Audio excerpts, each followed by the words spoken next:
तो भाई संघर्ष किया आप लोगों के लिए।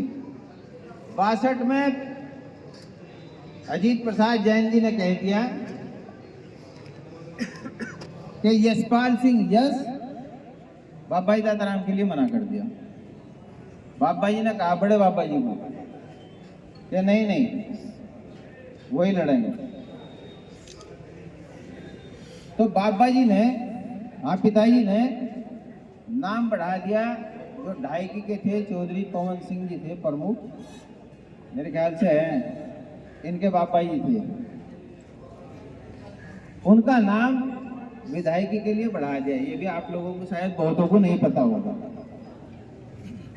उस टाइम तो टिकट मिल गया और एमएलए बन गए थे, लेकिन इन सब ने इकट्ठे होकर वापस ये कहा कि राजनीति को अगर कोई जमा सकता है तो यही जमा सकता है।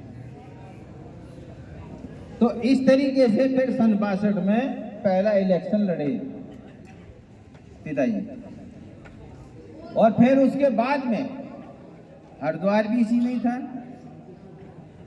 जो हालात यहाँ पर थे जिले के अंदर, आप लोग तो राजनीति में कहीं भी थे, शिक्षा की कमी थी। भाई हमारा समाज तो जंगलों में रहा करा था।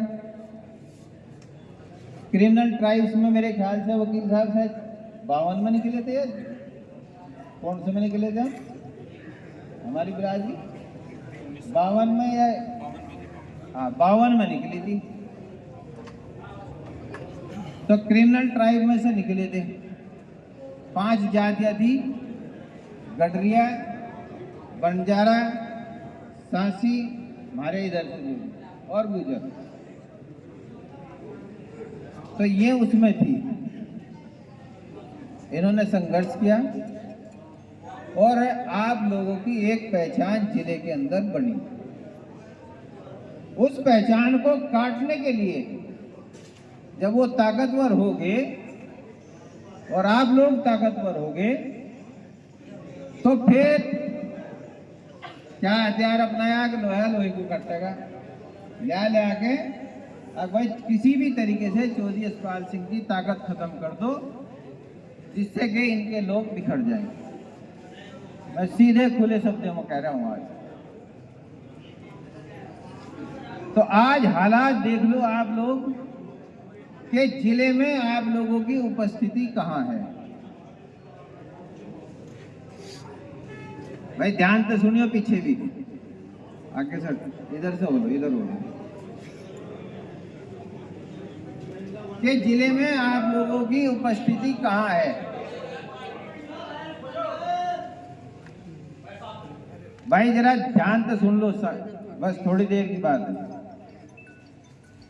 कि आपकी उपस्थिति कहां है। आप वोट देते जा रहे हैं, क्या आप लोगों के वोटों की गिनती हो रही? क्या आप लोगों के वोटों का सम्मान हो रहा? आखिर हिंदू तो हम भी हैं, कट्टर हिंदू हूं मैं भी। ये जो गंगोवाड़ा है, ये मसूद, ये क्या कहे कि तो आरएसएस है। मैं उनका नु कहूं तुम लोगों के लिए, मैं आरएसएस से भी एक कदम आगे हूं और खुले मन से कह रहा हूं कि उन लोगों के लिए आरएसएस से भी एक कदम आगे हूं। वो बात हमसे तुलना करते हैं।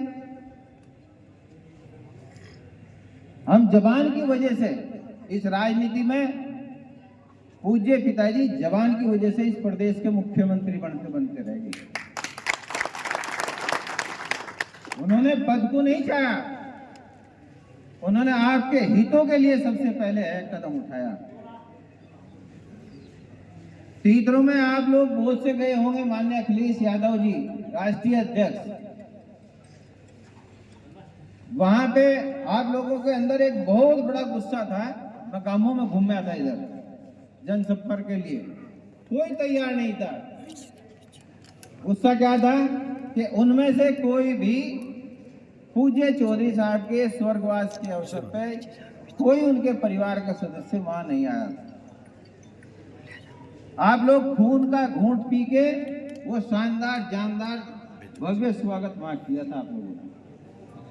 और सत्ता बदलने के 6 महीने बाद ही तो उनके नाम के ऊपर तो उन्होंने आप लोगों के लिए जो कार्य किए, उन्हीं कार्यों के बल पर, उन्हीं के पद चिन्हों पर चलते हुए उनसे आगे बढ़ने की, उनसे आगे बढ़कर आप लोगों की सेवा करने की हम कोशिश कर रहे हैं। लेकिन दुर्भाग्य से एक पद भी जरूरी होता है इसके अंदर, प्रजातंत्र के अंदर। कद और पद जब दोनों मिल जाए तो सत्ता की जरूरत नहीं रहती। तो कद के साथ पद भी जरूरी है। हम विपरीत परिस्थितियों में रहे, हिंदू पूजा पाठी हम सब हैं। रामलला प्राण प्रतिष्ठा हुई, हमने भी खुशी मनाई।